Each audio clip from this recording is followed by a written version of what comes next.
Hello everyone, आप सभी का मैं स्वागत करता हूं अपने YouTube channel MEM institute of commerce पे। आज हम लोग ISC कॉमर्स का MCQ सेशन लेके आए हैं जो कि बहुत ज़्यादा इंटरेस्टिंग होने वाला है और आई होप कि आप लोग आखिरी तक के बने रहेंगे इस MCQ सेशन में, ताकि आप लोग को इससे अंदाज़ा हो सके कि किस तरीके से MCQ पूछे जा रहे हैं और उसका क्या क्या आंसर होगा। और इस सेशन को पूरा का पूरा देख के ज़रूर जाइएगा। हो सकता है कि इसमें से कोई MCQ रिपीट हो जाए, हो सकता है कि कोई MCQ वापस से एग्जाम में पूछ लिया जाए, क्योंकि ये सारे ही MCQ मैंने question paper as well as specimen paper से उठाए हैं और MCQ बुकलेट से उठाए हैं जो कि ISC काउंसिल ने इश्यू करी थी। तो इस लिए आप लोग इस पूरे सेशन को अच्छे से देख के जाइएगा। तो चलिए बिना टाइम वेस्ट किए हम लोग अपने सेशन को स्टार्ट करते हैं। सबसे पहला क्वेश्चन हम लोग से पूछ रहा है, how many rights of consumer are given in the consumer protection act 2019। तो 2019 का जो कंज्यूमर प्रोटेक्शन एक्ट है उसके अंदर हमारे कितने राइट अवेलेबल हैं जो हमें एक्ट देता है। तो इसके ऑप्शन हमारे पास है, एक 4, बी का है 3, सी का है 6 और डी का है 5। तो इसका जो करेक्ट आंसर है वो क्या है, हमारा सी। क्यों? हमारे जो कंज्यूमर प्रोटेक्शन एक्ट है उसके अंदर हमें 6 राइट्स दिए गए हैं। तो चलिए इसी के साथ अगले क्वेश्चन की तरफ बढ़ते हैं। अगला क्वेश्चन कह रहा है, assertion labeling is a function of marketing act as a silent salesman। ठीक है, लेबलिंग हमारी क्या है, एक मार्केटिंग का फंक्शन है, ठीक है, और वो एक्ट करती है as a silent salesman. Reason क्या है इसका, labelling helps in promotion of the product by attracting the attention of customers and providing required information. ठीक, तो अब इसके हम लोग ऑप्शंस की तरफ बढ़ते हैं। पहला कह रहा है, both assertion and reason are true and the reason is the correct explanation of assertion। फिर बी कहता है, as both assertion and reason are true and reason is not a correct explanation of assertion। C कहता है, assertion is true but reason is false. D कहता है, assertion is false and reason is true. तो हमारा इसमें जो correct answer होगा वो क्या है, ए। क्या है, A. Both assertion and reason are true and reason is the correct explanation for assertion। चलिए इसी के साथ अगले क्वेश्चन की तरफ बढ़ते हैं। क्वेश्चन कह रहा है, grouping of activity based on product line is a part of. ठीक है, ग्रुपिंग जो हम लोग करते हैं एक्टिविटीज का वो किसका पार्ट है, किसका हिस्सा है। पहला कहता है फंक्शनल ऑर्गेनाइजेशन, दूसरा कहता है डिविजनल ऑर्गेनाइजेशन, तीसरा कहता है डेलीगेटेड ऑर्गेनाइजेशन, चौथा कहता है ऑटोमेटेड ऑर्गेनाइजेशन। तो हम लोग का जो ये ग्रुपिंग ऑफ एक्टिविटी है वो डिविजनल ऑर्गेनाइजेशन की है। किसकी, डिविजनल ऑर्गेनाइजेशन, यानी इसके अंदर जो आपका ऑप्शन है वो बी करेक्ट है। तो चलिए इसी के साथ अगले क्वेश्चन की तरफ बढ़ते हैं। अगला क्वेश्चन कह रहा है, which of the following is not true about formal organisation. इनमें से कौन सा फॉर्मल ऑर्गेनाइजेशन के बारे में करेक्ट आंसर नहीं है। पहला कहता है, they are deliberately planned and created by management. ये ट्रू है, ठीक।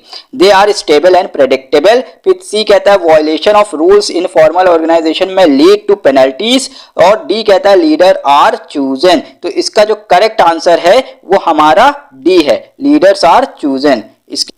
इसके अंदर ये ट्रू नहीं है, लीडर्स आर चूजन। फिर अगला क्वेश्चन हम लोग का देखते हैं, क्या कह रहा है। कह रहा है, which of the following is not a feature of business environment. इनमें से कौन सा बिजनेस एनवायरनमेंट का फीचर नहीं है। ऑप्शन ए अनसर्टेनिटी,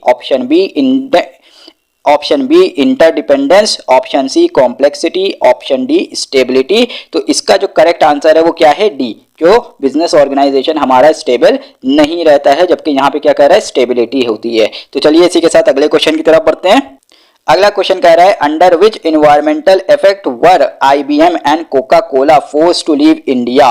ठीक है, यहाँ पे कौन से इन्वायरमेंटल इफेक्ट में IBM और कोका कोला को फोर्स किया जाएगा कि वो इंडिया छोड़ दें। पहला कहता है पॉलिटिकल इन्वायरमेंट, दूसरा कहता है लीगल इन्वायरमेंट, तीसरा कहता है इकोनॉमिक इन्वायरमेंट, चौथा कहता है सोशल इन्वायरमेंट। तो इसका जो करेक्ट आंसर है वो क्या है, पॉलिटिकल इन्वायरमेंट, ऑप्शन ए। तो चलिए इसी के साथ अगले क्वेश्चन की तरफ बढ़ते हैं। दूसरा कह रहा है क्वेश्चन कह रहा है, with the introduction of photostat machine in the market, carbon paper industry were adversely affected. Which dimension of business environment is involved in this case? इसमें कौन सा जो है डायमेंशन इन्वॉल्व है।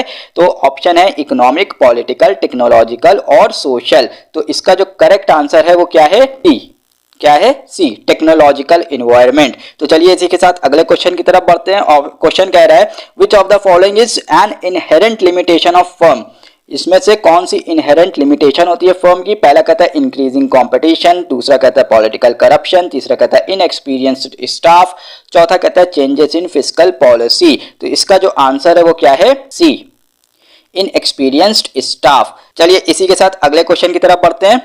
अगला क्वेश्चन कह रहा है the process of retaining a part of net profit over the years and re investing the same is. ठीक है, इसमें क्या कह रहा है? प्रोसेस होता है जिसके अंदर हम क्या करते हैं, नेट प्रॉफिट के कुछ हिस्से को रिटेन कर लेते हैं और उसको वापस से इन्वेस्ट कर देते हैं बिजनेस के अंदर। तो ये क्या होता है? पहला ऑप्शन कहता है पब्लिक डिपॉजिट, दूसरा कहता है रिटेन्ड अर्निंग, तीसरा कहता है फैक्टरिंग, चौथा कहता है कैपिटलाइजेशन ऑफ रिजर्व। इसका जो करेक्ट आंसर है वो क्या है? बी। क्या है? Retained earning. क्या होती है वो? रिटेन्ड अर्निंग होती है। चलिए इसी के साथ अगले क्वेश्चन की तरफ बढ़ते हैं। अगला क्वेश्चन कह रहा है a company can raise fixed capital in the form of. Company कैसे फिक्स कैपिटल रेज कर सकती है? पहला इक्विटी शेयर, दूसरा cash credit, discounting of bill of exchange, bank overdraft. तो इसका जो करेक्ट आंसर है वो क्या है? Equity share. ठीक है, इसमें क्या होता है? फिक्स कैपिटल रहती है, यानी हम इक्विटी शेयर होल्डर से जब पैसा ले लेते हैं तो वापस उनको नहीं करते हैं अनटिल एंड अनलेस कंपनी हमारी क्या ना हो जाए, वाइंड अप ना हो जाए। तो चलिए इसी के साथ अगले क्वेश्चन की तरफ बढ़ते हैं। कह रहा है working capital has two concept, gross and, फिर इसके ऑप्शन है जीरो, नेट, क्यूमुलेटिव, आउटस्टैंडिंग। फिर इसके ऑप्शन है जीरो, नेट, क्यूमुलेटिव, आउटस्टैंडिंग। तो इसका जो करेक्ट आंसर होगा वो क्या है? बी। नेट वर्किंग कैपिटल एक होती है आपकी और दूसरी क्या होती है? Gross working capital. तो चलिए इसी के साथ अगले क्वेश्चन की तरफ हम लोग बढ़ते हैं। क्वेश्चन कह रहा है capital needed at the commencement of business is. ठीक है, कमेंसमेंट करते वक्त जो कैपिटल रिक्वायर्ड होती है वो क्या होती है? Temporary working capital, permanent working capital, seasonal working capital, initial working capital. तो इसका जो आंसर है वो क्या है? D.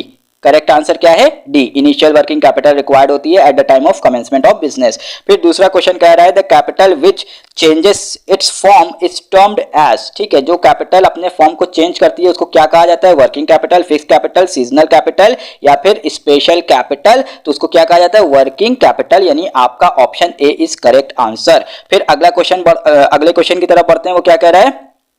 Which card issued by the bank does not enjoy a credit facility? वो कौन सा कार्ड है जो क्रेडिट फैसिलिटी एंजॉय नहीं करता है? तो इसके ऑप्शंस है debit card, cash credit, credit card, किसान कार्ड। तो इसका करेक्ट आंसर जो है वो है ऑप्शन ए, डेबिट कार्ड। डेबिट कार्ड एक ऐसा कार्ड होता है जिसके अंदर क्रेडिट फैसिलिटी अवेलेबल नहीं होती। तो चलिए इसी के साथ अगले क्वेश्चन की तरफ बढ़ते हैं। क्वेश्चन कह रहा है the full form of ATM is. ATM का फुल फॉर्म क्या है? Automated teller machine, automatic teller machine, all India teller machine या ऑटोमेटिक टोल मशीन। तो इसका जो करेक्ट आंसर है वो क्या है? ए, ऑटोमेटेड टेलर मशीन। फिर अगला क्वेश्चन कह रहा है bearer debentures can be converted into equity share, cannot be converted into equity share, cannot be transferred without notice of to the company, can be transferred by merry delivery। तो इसका जो correct answer है वो क्या है? D, option D, can be transferred by मेरे delivery से ये ट्रांसफर हो जाते हैं बियरर डिबेंचर। तो चलिए इसी के साथ अगले क्वेश्चन की तरफ बढ़ते हैं। क्वेश्चन कह रहा है which of the following type of plan does not allow for any flexibility और डिस्क्रिशन। वो कौन सा प्लान है जिसमें फ्लेक्सिबिलिटी नहीं पाई जाती है? इसके ऑप्शंस देखते हैं। कह रहा है रूल, पॉलिसी, स्ट्रैटेजी या फिर प्रोसीजर। तो इसका जो करेक्ट आंसर है वो क्या है? रूल। रूल को हम लोग फ्लेक्सिबल नहीं बना सकते हैं, जो रूल होते हैं उसको फॉलो करना पड़ेगा, स्ट्रिक्टली उसको अधेयर करना आपको पड़ जाएगा। तो चलिए इसी के साथ अगले क्वेश्चन की तरफ बढ़ते हैं। क्वेश्चन कह रहा है planning requires logical and systematic thinking rather than guesswork और विशफुल थिंकिंग। ठीक है, प्लानिंग में क्या होता है? एक सिस्टमैटिक और लॉजिकल थिंकिंग चाहिए होती है, ना कि गेस वर्क वहां पे चलता है। ठीक है, यानी हम कोई चीज गेस नहीं कर सकते। Which feature of planning is highlighted in the above case. इस जो केस डिस्कस किया गया इसके अंदर कौन सा फीचर डिस्कस किया गया है प्लानिंग का? पहला ऑप्शन है planning focuses on achieving objective, दूसरा है planning is a mental exercise, तीसरा है planning is the primary function of management, चौथा है प्लानिंग इज परवेसिव। तो इसका जो करेक्ट ऑप्शन है वो है option B, planning is mental exercise. फिर चलिए इसी के साथ अगले क्वेश्चन की तरफ बढ़ते हैं। कह रहा है which principle of management states that every subordinate should receive order from and be accountable for only one superior. इसमें से कौन सा ऐसा मैनेजमेंट का जो प्रिंसिपल है वो कहता है कि हर एक सबऑर्डिनेट किसी एक से ही ऑर्डर रिसीव करे और उसी को ही वो अकाउंटेबल हो? तो इसके ऑप्शन को हम लोग देखते हैं। पहला कह रहा है यूनिटी ऑफ डायरेक्शन, फिर कहता है यूनिटी ऑफ कमांड, फिर कहता है सेंट्रलाइजेशन, उसके बाद कहता है स्केलर चेन। तो इसका जो करेक्ट ऑप्शन है वो है option number 2, unity of command. ठीक है, फिर अगले क्वेश्चन की तरफ बढ़ते हैं। क्वेश्चन कह रहा है the principle of esprit de corps means unity of strength. Option 2 कह रहा है service is our motto, option C कह रहा है buyer be aware, option D कह रहा है प्रोडक्ट इज आवर स्ट्रेंथ। तो यहाँ पे जो करेक्ट ऑप्शन है वो है option number A, unity of strength. फिर अगले क्वेश्चन की तरफ बढ़ते हैं, वो क्या कह रहा है देखते हैं। क्वेश्चन कह रहा है which principle of management state that there should be a place for everything and everything be in its right be in its place. तो ऑप्शन ए है इक्विटी, ऑप्शन बी है डिसिप्लिन, ऑप्शन सी है order, option D है एस्पेरेट de cops. तो इसका जो correct answer है वो क्या है, option number C, order. Order कहता है कि हर चीज अपनी जगह पे होनी चाहिए और हर एक अपनी जगह पे मौजूद होने चाहिए हैं। फिर अगले क्वेश्चन की तरफ बढ़ते हैं। Which of the following statement is not true with reference to planning. इनमें से कौन सा ऑप्शन प्लानिंग के रेफरेंस में करेक्ट नहीं है। पहला कहता है planning is a prerequisite for controlling, दूसरा ऑप्शन कहता है planning does not lead to rigidity, तीसरा कहता है planning enables a manager to look ahead and anticipate changes। फिर ऑप्शन नंबर डी कहता है planning facilitates coordination among departments and individual for in the organization। तो इसका जो करेक्ट आंसर है वो है option number B. Option number B कह रहा है planning does not lead to rigidity, जबकि ऐसा नहीं होता। प्लानिंग जब हम लोग करते हैं तो फिर रिजिडिटी वहां पे आ जाती है। फिर अगले क्वेश्चन की तरफ हम लोग बढ़ते हैं। अगला क्वेश्चन क्या कह रहा है देखते हैं। Management as a science is, management as a science क्या है। Option A a systematized body of knowledge, option B perfection through practice, option C multidisciplinary, option D integrating force. तो इसका जो करेक्ट आंसर है वो option number A है, कह रहा है अ सिस्टमाइज्ड बॉडी ऑफ नॉलेज। जबकि चलिए इसी के साथ अगले क्वेश्चन की तरफ बढ़ते हैं।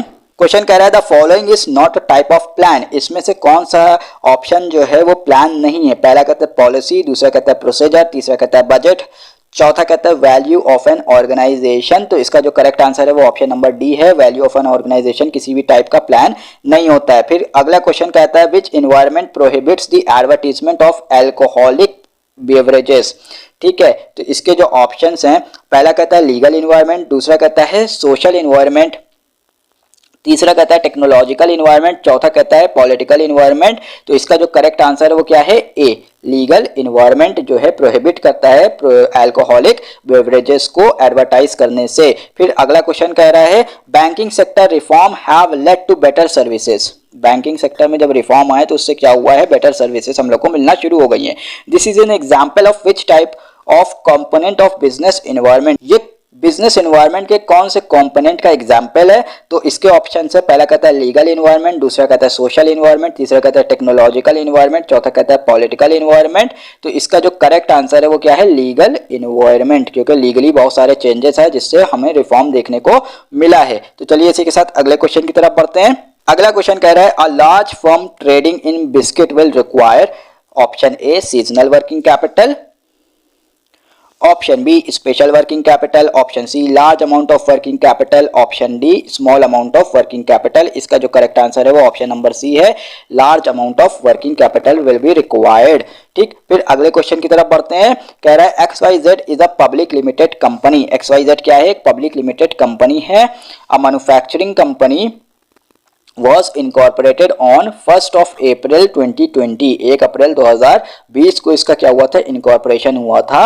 It wants to raise long term source of capital। What would it raise its fund through, कहां से वो अपने फंड को रेस करे।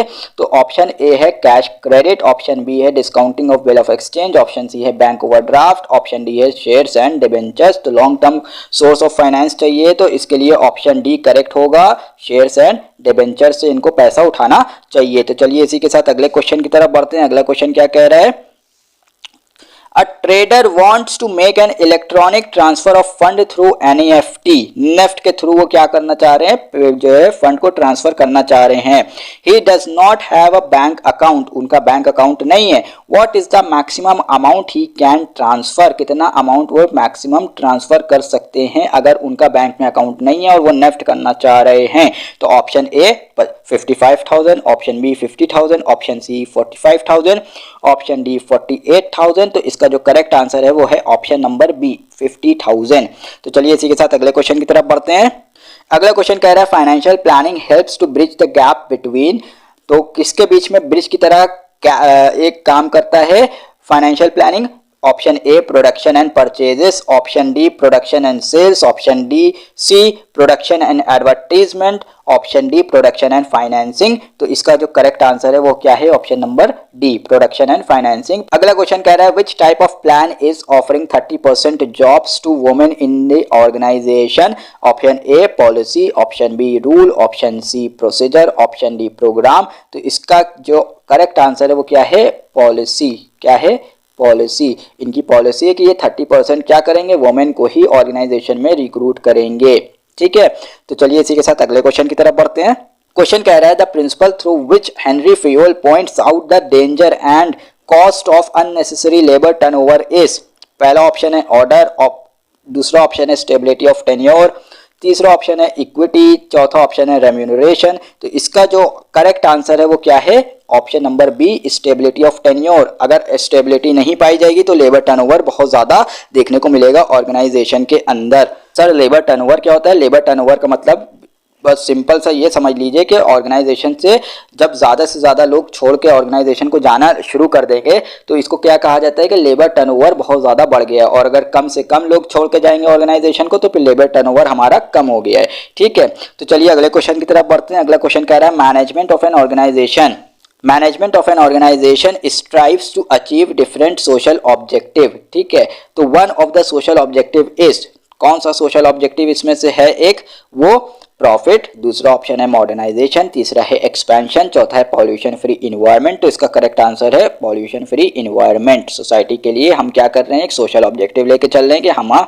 जो इन्वायरमेंट होगा वो क्या होगा, पॉल्यूशन फ्री होगा। तो चलिए इसी के साथ अगले क्वेश्चन की तरफ बढ़ते हैं। क्वेश्चन कह रहा है A bank inform its account holders regarding any transaction which has taken place from their account through। किसके थ्रू ये लोग इन्फॉर्म करते हैं कस्टमर को कि कोई ट्रांजैक्शन आपके अकाउंट से हुआ है। पहला ऑप्शन है इसमें एन SMS, दूसरा ऑप्शन है CBS, तीसरा है KYC, चौथा है ATM। तो इसका जो करेक्ट आंसर है वो क्या है, एन SMS आता है आपके पास कि आपके अकाउंट से इतना अमाउंट डेबिट हो गया है या इतना अमाउंट आपके अकाउंट में क्रेडिट हो गया है। तो चलिए इसी के साथ अगले क्वेश्चन की तरफ बढ़ते हैं। अगला क्वेश्चन कह रहा है which type of plan is a chronological sequence of steps to be taken in a predetermined order. ठीक है, इसमें से कौन सा ऐसा प्लान है जो क्रोनोलॉजिकल सीक्वेंस में लिया जाता है। पहला है ऑप्शन रूल, दूसरा है प्रोग्राम, तीसरा है प्रोसीजर, चौथा है ऑब्जेक्टिव। तो इसका जो आंसर है करेक्ट वो है ऑप्शन नंबर सी प्रोसीजर। चलिए इसी के साथ अगले क्वेश्चन की तरफ बढ़ते हैं। अगला क्वेश्चन कह रहा है office phone should not be used for personal calls, this type of plan is a. Office phone को हम लोग पर्सनल कॉल के लिए यूज नहीं कर सकते हैं, तो ये किस तरह का प्लान है। Option A rule, option B policy, option C procedure, option D objective. तो इसका जो करेक्ट आंसर है वो क्या है, ऑप्शन नंबर ए रूल। चलिए इसी के साथ अगले क्वेश्चन को देखते हैं। अगला क्वेश्चन कह रहा है deposit made by the public in a non banking companies are termed as. Deposit जो क्या होता है, डिपॉजिट्स जो पब्लिक करती है नॉन बैंकिंग कंपनीज में उसको क्या कहा जाता है। पहला ऑप्शन है पब्लिक डिपॉजिट, दूसरा ऑप्शन है फिक्स डिपॉजिट, तीसरा है रिटेन्ड अर्निंग, चौथा है सेविंग डिपॉजिट। तो इसका जो करेक्ट आंसर है वो क्या है, पब्लिक डिपॉजिट इसको कहा जाता है। तो चलिए इसी के साथ अगले क्वेश्चन की तरफ पढ़ते हैं। अगला क्वेश्चन कह रहा है a type of debenture which are converted into equity share at some future date is a. ठीक है, एक टाइप ऑफ डिबेंचर है जिसको हम लोग क्या करते हैं, कन्वर्ट कर देते हैं इक्विटी शेयर्स के अंदर, तो उसको क्या कहा जाता है। Option A bearer debenture, option B registered debenture, option C convertible debenture, option D redeemable debenture. तो यहाँ पे करेक्ट आंसर क्या है आपका, option number C convertible debenture. जो कन्वर्टिबल डिबेंचर्स होते हैं उनको कन्वर्ट कर दे जो कन्वर्टेबल डिबेंचर्स होते हैं उनको कन्वर्ट किया जा सकता है इक्विटी शेयर के अंदर। तो चलिए इसी के साथ अगले क्वेश्चन को देखते हैं। XYZ company limited is an urgent need for short term fund, it borrows from तहलोत public limited fund for 6 months। This short term way of raising finance is known as. ठीक है, इसमें क्या हुआ है, एक कंपनी को बहुत ज़्यादा फंड की रिक्वायरमेंट थी शॉर्ट टर्म के लिए, उसने क्या किया है, दूसरी कंपनी से जो है शॉर्ट टर्म के लिए लोन ले लिया है। क्वेश्चन कह रहा है इसको क्या कहा जाता है, तो ऑप्शन ए है inter corporate deposit, option B है पब्लिक डिपॉजिट, ऑप्शन सी है फैक्टरिंग, ऑप्शन डी है इंस्टॉलमेंट क्रेडिट। तो इसका करेक्ट आंसर है option number A, inter corporate deposit इसको कहा जाता है। तो चलिए अगला क्वेश्चन देखते क्या कह रहा है। The financial instrument issued by a bank for remitting money and which cannot be dishonored is a, पहला ऑप्शन है बैंक ड्राफ्ट, दूसरा है बैंक ओवरड्राफ्ट, तीसरा है चेक और चौथा ऑप्शन है डेबिट कार्ड। तो इसका जो करेक्ट आंसर है वो क्या है, ऑप्शन नंबर ए बैंक ड्राफ्ट। बैंक क्या इशू करता है, बैंक ड्राफ्ट को इशू करता है जिसको डिसऑनर नहीं किया जाता है। फिर अगला क्वेश्चन कह रहा है the supervisor of the production department needs to communicate with the supervisor of the sales department urgently to facilitate quick communication he establish a, पहला ऑप्शन कह रहा है स्केलर चेन, दूसरा कह रहा है यूनिटी ऑफ कमांड, तीसरा कह रहा है गैंग प्लैंक, चौथा कह रहा है डायरेक्ट कम्युनिकेशन। तो यहाँ पे जो करेक्ट आंसर है वो क्या है, गैंग प्लैंक उसने यूज किया है, क्योंकि आप लोग को पता है जब भी डायरेक्ट कम्युनिकेशन किया जाता है दो अथॉरिटीज को हम लोग क्या करते हैं कि हायरार्कियल ऑर्डर में कम्युनिकेशन करते हैं, लेकिन अगर कोई बीच में लोगों को हटा के डायरेक्ट कम्युनिकेशन करना होता है तो फिर हम लोग को क्या करना पड़ता है, उसके लिए गैंग प्लैंक का यूज करना पड़ जाता है। चलिए अगले क्वेश्चन को देखते क्या कह रहा है। क्वेश्चन क्या है, Ram and Rajan have similar qualification and perform the same type of job in the organisation but they are paid different salaries. ठीक है, कहना चाह रहा है कि राम और राजन दोनों की एक ही क्वालिफिकेशन है, दोनों एक ही टाइप ऑफ जॉब करते हैं, लेकिन दोनों की सैलरी क्या है, डिफरेंट है। Name the principle of Henry Fayol violated in this case. इसमें कौन सा प्रिंसिपल हेनरी फेयोल का वॉयलेट किया गया है, option A equity, option B order, option C remuneration, option D centralisation. तो इसके अंदर जो हम लोग का प्रिंसिपल वॉयलेट किया गया है वो है ऑप्शन नंबर ए इक्विटी होनी चाहिए थी। दोनों को एक ही टाइप की जॉब अगर करवाई जा रही है तो दोनों को एक ही जैसा पे करना चाहिए था, लेकिन ऐसा नहीं किया जा रहा है, दोनों को डिफरेंट पे किया जा रहा है, इसलिए ऑप्शन नंबर ए जो है इक्विटी को वॉयलेट किया गया है। अगला क्वेश्चन कह रहा है the shares which have a lock in period of 3 years are called. कौन से वो शेयर्स है जिसका लॉक इन पीरियड होता है 3 साल का, यानी 3 साल तक के आप उसको बेच नहीं सकते हैं। पहला है इसके अंदर ऑप्शन राइट शेयर, दूसरा है स्वेट इक्विटी शेयर, तीसरा है बोनस शेयर, चौथा है ESOP employ stock option plan. तो इसका जो करेक्ट आंसर है वो है sweat equity share, option number B. Sweat equity shares को क्या होता है, लॉक इन पीरियड 3 साल का होता है, इसको आप 3 साल तक के फिर बेच नहीं सकते हैं। चलिए इसी के साथ अगले क्वेश्चन की तरफ बढ़ते हैं। क्या कह रहा है, क्वेश्चन कह रहा है the type of capital which is also termed as risk capital is. ठीक है, वो कौन सी कैपिटल है जिसको रिस्क कैपिटल भी कहा जाता है। पहला ऑप्शन प्रेफरेंस शेयर कैपिटल, दूसरा ऑप्शन डिबेंचर्स, तीसरा ऑप्शन बॉन्ड्स, चौथा ऑप्शन इक्विटी शेयर कैपिटल। तो हमारा जो इसमें करेक्ट आंसर है वो ऑप्शन नंबर डी है, इक्विटी शेयर कैपिटल। उसको क्या कहा जाता है, इक्विटी शेयर कैपिटल, जिसको हम लोग कहते हैं कि यहाँ पे एडवेंचरस कैपिटल होती है, ये हम लोग यहाँ पे रिस्क बियर मैक्सिमम करते हैं। ठीक है, फिर अगला क्वेश्चन कह रहा है at support.com there is no reward और एप्रिसिएशन फॉर गुड सजेशन। ठीक है, एक support.com था, उसके अंदर क्या था कि किसी तरीके का अगर आपको गुड सजेशन आप देते हैं तो रिवॉर्ड नहीं मिलेगा या एप्रिसिएशन वहाँ पे नहीं मिलेगी। 10 subordinate do not want to offer any useful suggestion to their superiors, इसलिए वहाँ पे सबऑर्डिनेट्स क्या करते थे, किसी तरह का सजेशन नहीं प्रोवाइड करते थे। Which type of barrier to communication has been created in the firm. यहाँ पे कौन सा बैरियर कम्युनिकेशन का क्रिएट हुआ है, option A semantic barrier, option B personal barrier, option C organisational barrier, option D psychological barrier. तो इसका जो करेक्ट आंसर है वो है option number B personal barrier का। यहाँ पे इसका correct answer option number B है पर्सनल बैरियर। तो चलिए इसी के साथ अगले क्वेश्चन को देखते हैं हम लोग। अगला क्वेश्चन कह रहा है capital structure show. Capital structure क्या शो करता है, A debtor creditor ratio, B fixed asset current asset ratio, और C debt equity ratio, D interest coverage ratio. तो इसके अंदर जो करेक्ट आंसर है वो क्या है, ऑप्शन नंबर सी आपका डेट इक्विटी रेशियो को दिखाता है, कैपिटल स्ट्रक्चर। ठीक है, फिर अगला क्वेश्चन कह रहा है which one of the following is not counted as a current asset. इसमें से कौन सा current asset as a current asset count नहीं किया जाएगा। ऑप्शन ए है inventory, option B cash, option C account receivable, option D equipment. तो इसके अंदर जो ऑप्शन नंबर डी है वो हमारा करेक्ट आंसर है। इक्विपमेंट को हम लोग करेंट एसेट की तरह ट्रीट नहीं करेंगे। चलिए अगले क्वेश्चन की तरफ बढ़ते हैं। क्वेश्चन कह रहा है a trader wants to transfer fund electronically through NEFT but he does not have a bank account. ठीक है, ये क्वेश्चन रिपीट हुआ है वापस से, क्योंकि मैंने क्या किया है, आपके स्पेसिमेन पेपर से क्वेश्चंस उठाए हैं, आपके जो एमसीक्यू बुकलेट काउंसिल ने इशू करी है उसमें से क्वेश्चंस उठाए हैं, और आपके जो पास्ट ईयर पेपर्स हैं उसमें से क्वेश्चंस उठाए हैं। सारा मटेरियल आपका एग्जाम का ही उठाया है, इसलिए क्वेश्चंस रिपीट हो सकते हैं। तो ये क्वेश्चन रिपीट हुआ है वही सेम कि एक ट्रेडर है, उसको पैसा ट्रांसफर करना है नेफ्ट के थ्रू, उसका अकाउंट बैंक में नहीं है, तो वो मैक्सिमम कितना अमाउंट ट्रांसफर कर सकता है। तो इसका option number B correct answer है 50,000 का। ठीक है, फिर अगला क्वेश्चन देखते हैं क्या कह रहा है। क्वेश्चन कह रहा है esprit de corps means. Esprit de corps का मतलब क्या होता है, ये भी सेम रिपीट हुआ है। Buyer be aware, option B product is our strength, option C services are our motto, option D unity of union is strength. तो इसका करेक्ट आंसर है option number D, union is strength. चलिए अगले question को देखते हैं। Question कह रहा है assertion advertising costs are extracted from the consumers in the form of high prices. Reason, advertising helps in increasing sales and thereby in reducing cost। के options को हम लोग देखते हैं। Option number A, both assertion and reason are true and reason is the correct explanation of assertion। Option number B, both assertion and reason are true but reason is not the correct explanation of assertion। Option number C, assertion is true but reason is false। Option number D, assertion is false but reason is true। इसका जो correct answer होगा वो क्या है, option number B, both assertion and reason are true but reason is not the correct explanation of assertion। चलिए इसी के साथ अगले क्वेश्चन को देखते हैं।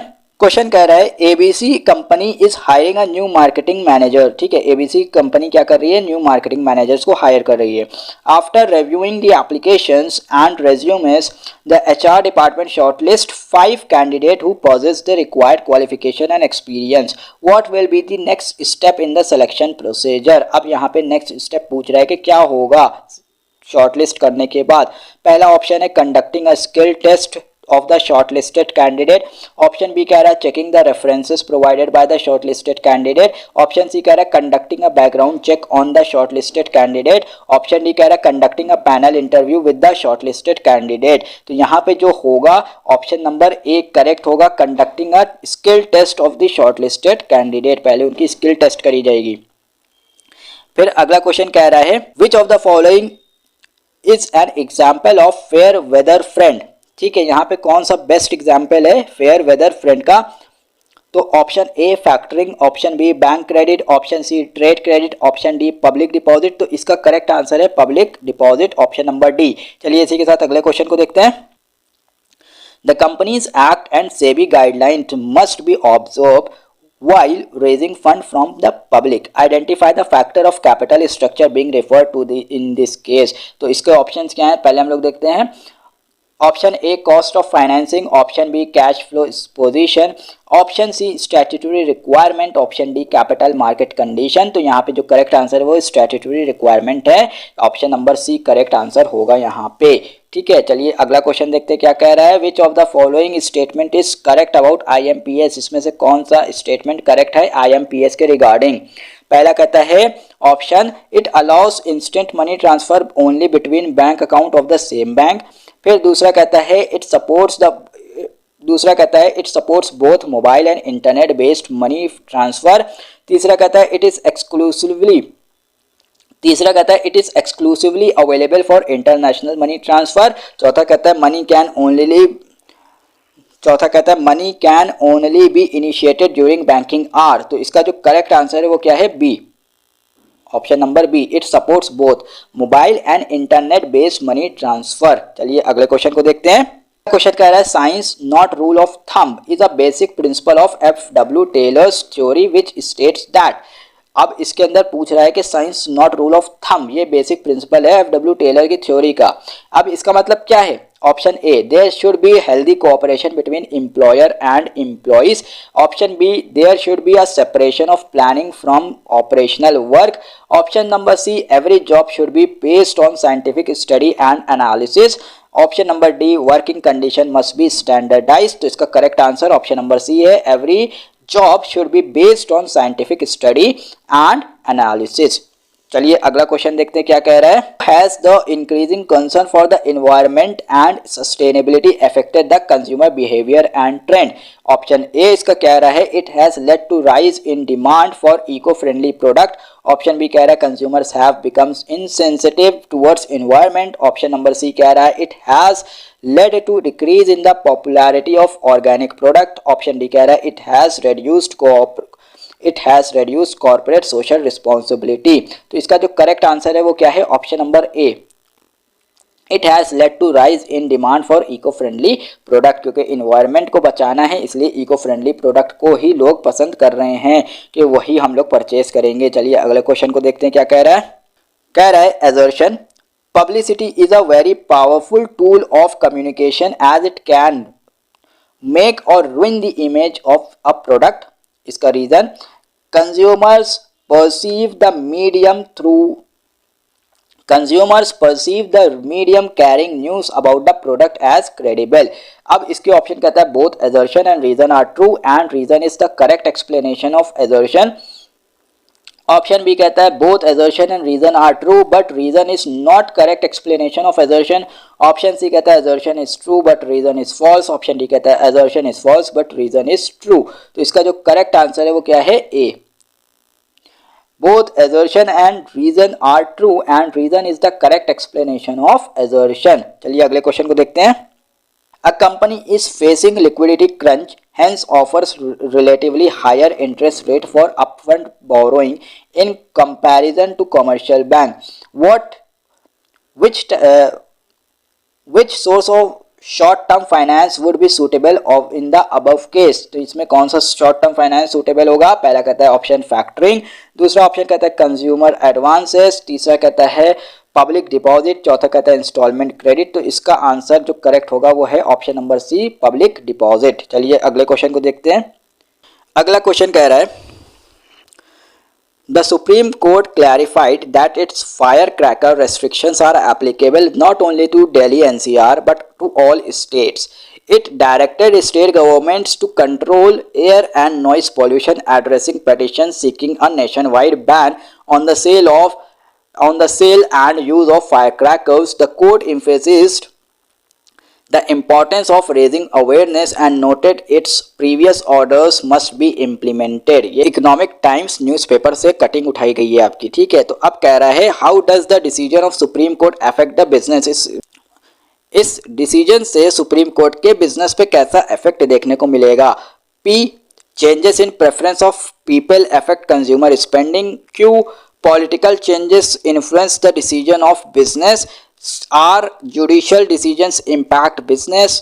S, social concerns change the mindset of consumers. तो अब इसके ऑप्शंस देखते हैं, ऑप्शन क्या क्या दे रहा है। P, Q, R are correct.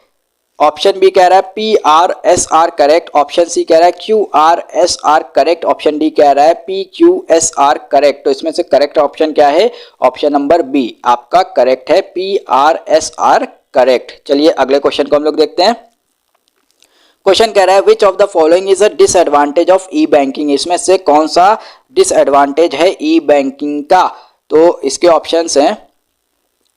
Option A, it gives a 24/7 access to customers. Option B कह रहा है monitoring of each transaction by the customer inculcates financial discipline. C कह रहा है it reduces the load on branch of the bank. D कह रहा है it requires technological proficiency on the part of bank and customer. तो इसका जो correct answer है वो क्या है? Option number D, it requires technological proficiency. दोनों के एंड से प्रोफिशिएंसी टेक्नोलॉजी में रिक्वायर्ड होगी, चाहे वो कस्टमर हो चाहे वो बैंक हो। चलिए अगला क्वेश्चन देखते क्या कह रहा है। क्वेश्चन कह रहा है क्रिया Automobiles Limited plans to increase its production service in India. Hence, they want to analyze the economic environment of the business. तो क्वेश्चन पूछ रहा है which of the following factor should be question कह रहा है which one of the following factor should the company focus on. Increase in the disposable income of people. Option B, facilitates available for usage of automation in the production process. Option C, modification in the foreign policy of government. Option D, the age composition of potential buyers. तो यहाँ पे जो correct answer है वो क्या है? Option number A, increase in the disposable income of the people. ये आपको देखना पड़ेगा. चलिए अगला क्वेश्चन देखते क्या कह रहा है. With reference to settlement of fund, what does the term real time signify in RTGS. ठीक है, रियल टाइम का यहाँ पे जो है क्या मतलब है आरटीजीएस के अंदर. तो option A, settlement after 1 hour. Option B, settlement at a fixed time every day. Option C, continuous processing and settlement. Option D, settlement only during bank hours. तो यहाँ पे जो करेक्ट आंसर है वो ऑप्शन नंबर सी आपका, continuous processing and settlement. ठीक है, चलिए अगला क्वेश्चन देखते हैं. क्वेश्चन कह रहा है with reference to macro environment select odd one out. Macro environment को मद्देनजर रखते हुए इसमें से ऑड वन आउट करिए. पहला ऑप्शन है चेंजेस इन टेक्नोलॉजी. दूसरा है labour mobility to urban area. तीसरा है पॉलिटिकल अनरेस्ट. चौथा है सप्लायर ऑफ रॉ मटेरियल. तो इसका करेक्ट आंसर है option number D, supplier of raw material. ये मैक्रो एनवायरनमेंट का पार्ट नहीं है. अगला क्वेश्चन कह रहा है Sampark, a mobile company advertises its product as having an unbreakable screen. ठीक है, एक मोबाइल कंपनी है जिसने क्या किया है, एक एडवर्टीजमेंट किया है कि उनके पास अनब्रेकेबल स्क्रीन है.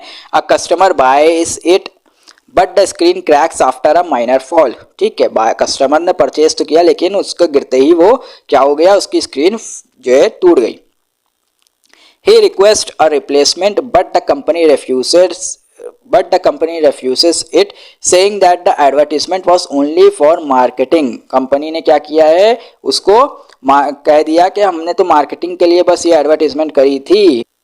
Which consumer rights are most relevant here for the customer? पहला कहता है P कहता है right to be heard, Q कहता है right to redressal, R कहता है right to safety, S कहता है right to information. तो इसके अंदर ऑप्शन है A, only P Q, B Q and R, C P and R, D Q and S.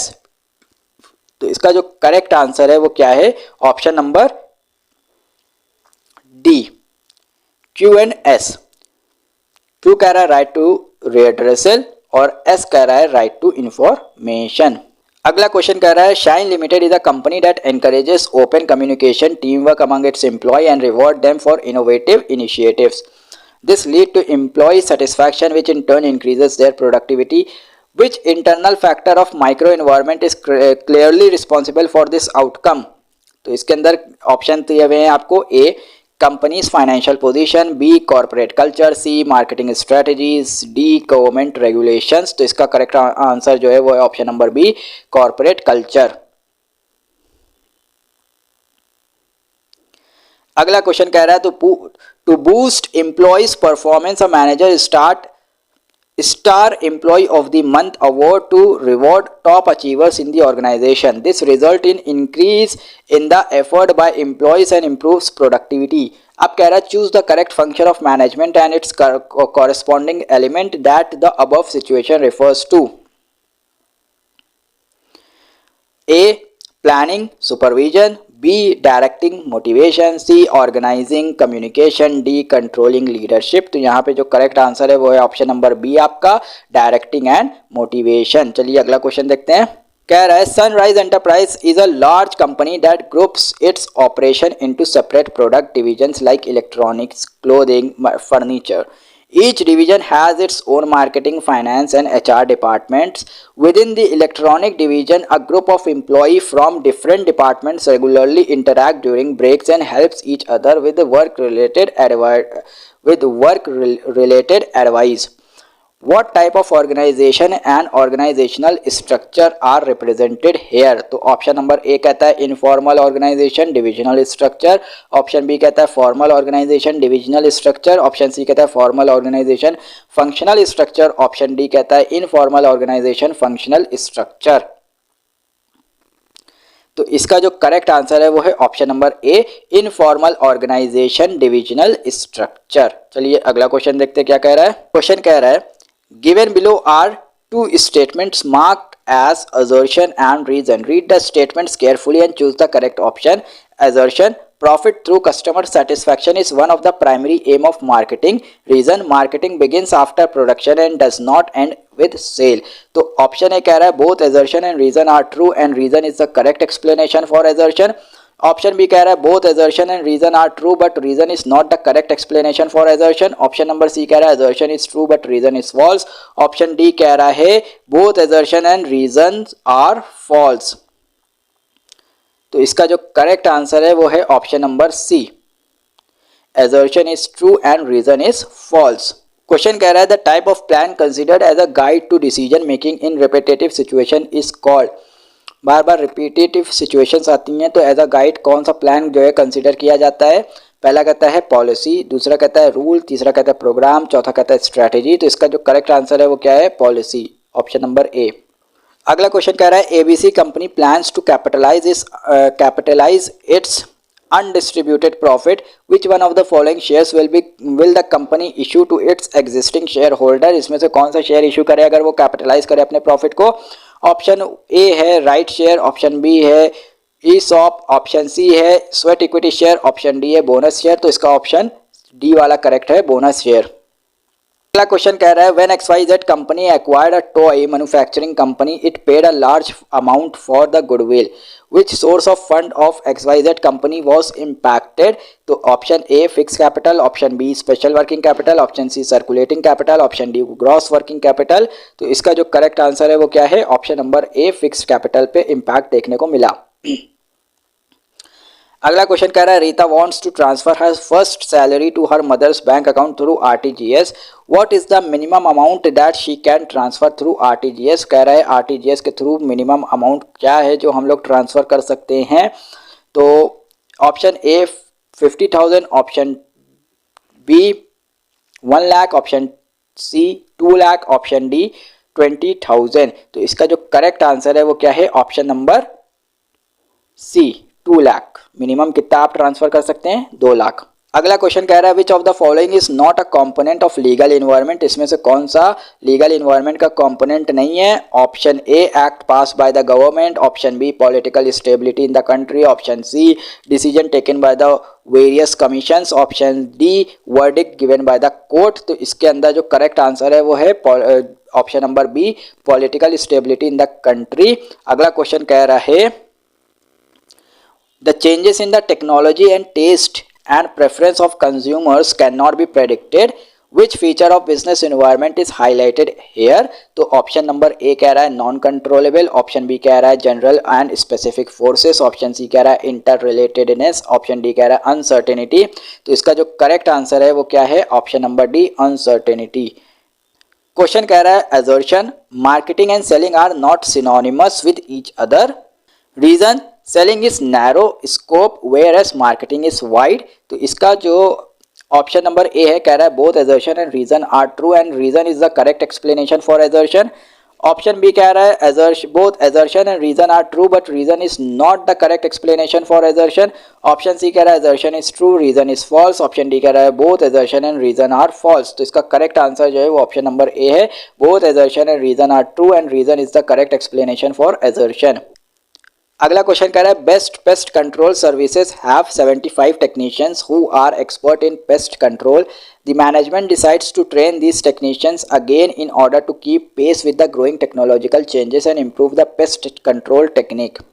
ठीक है, फिर कह रहा है what type of training should the management impart to these technicians? इनमें से कौन सी ट्रेनिंग जो है मैनेजमेंट को देनी चाहिए इन अपने एम्प्लॉयज़ को, अपने टेक्नीशियंस को। तो option A orientation training, option B job training, option C refresher training, option D safety training. तो इसके अंदर जो करेक्ट आंसर है वो है आपका option number C refresher training. अगला क्वेश्चन कह रहा है a debenture issued by the company by creating a fixed or floating charge on the company's asset is known as। पहला ऑप्शन कहता है नॉन कन्वर्टिबल डिबेंचर, दूसरा कहता है मॉर्गेज डिबेंचर, तीसरा कहता है रिडीमेबल डिबेंचर, चौथा कहता है अनसिक्योर्ड डिबेंचर। तो इसका जो करेक्ट आंसर है वो क्या है, mortgage debenture, option number B. अगला क्वेश्चन कह रहा है with reference to credit card which of the following statement is incorrect.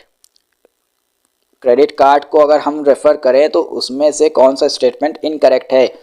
पहला ऑप्शन कहता है the card holder makes payment after using the card.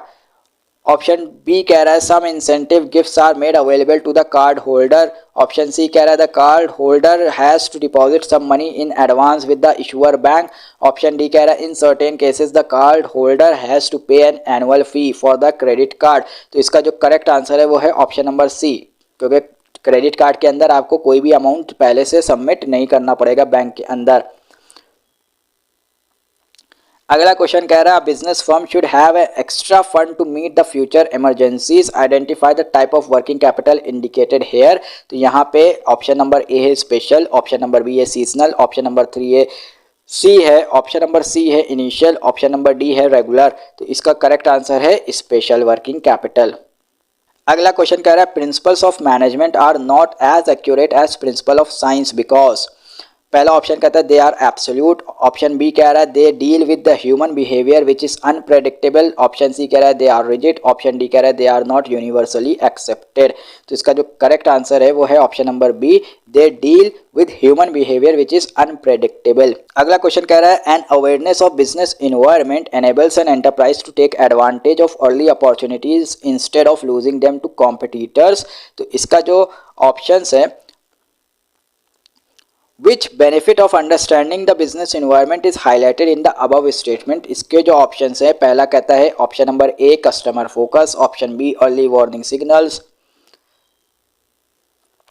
Option C first mover advantage, option D public image. तो इसका correct answer है option number C first mover advantage.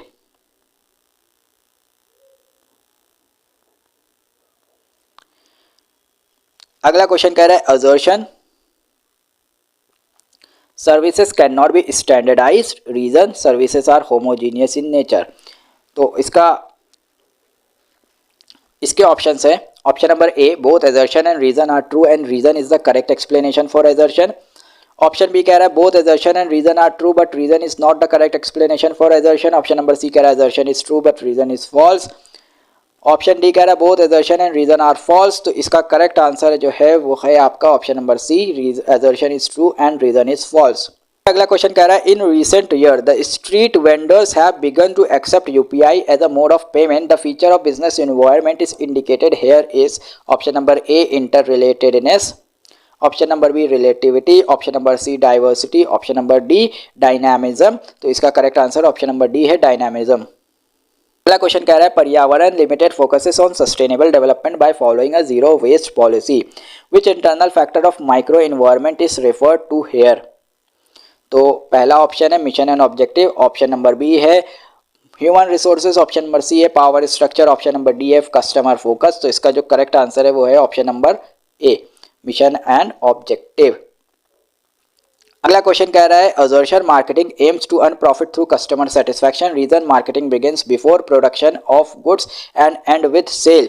तो इसके options हैं option number A both assertion and reason are true and the reason is the correct explanation for assertion.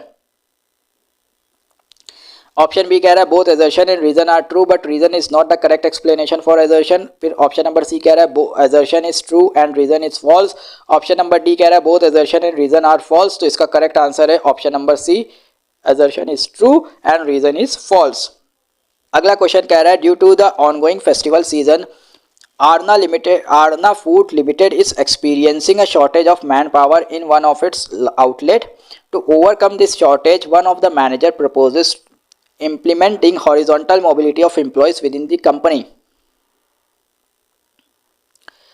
Which source of recruitment has been recommended in this instance? तो इसके अंदर option है option number A direct recruitment, option B transfer, option C promotion, option D campus recruitment. तो इसका जो correct answer है वो क्या है option number B transfer.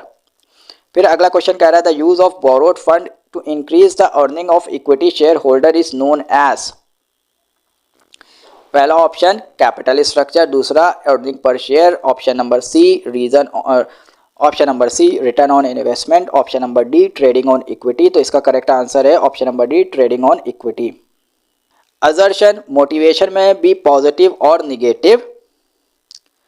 Reason employees react differently to financial and non financial incentive given by the organisation. तो इसके option हैं option number A both assertion and reason are true and reason is the correct explanation for assertion. Option number B both assertion and reason are true but reason is not the correct explanation for assertion. Option number C reason is true and option number C assertion is true reason is false. Option number D both assertion and reason are false. तो इसका जो correct answer है वो क्या है? तो इसका जो करेक्ट आंसर है वो क्या है? Option number B both assertion and reason are true but reason is not the correct explanation for assertion. फिर कहता है trading on equity is the ratio of equity to debt. Where will be the company trading on thin equity?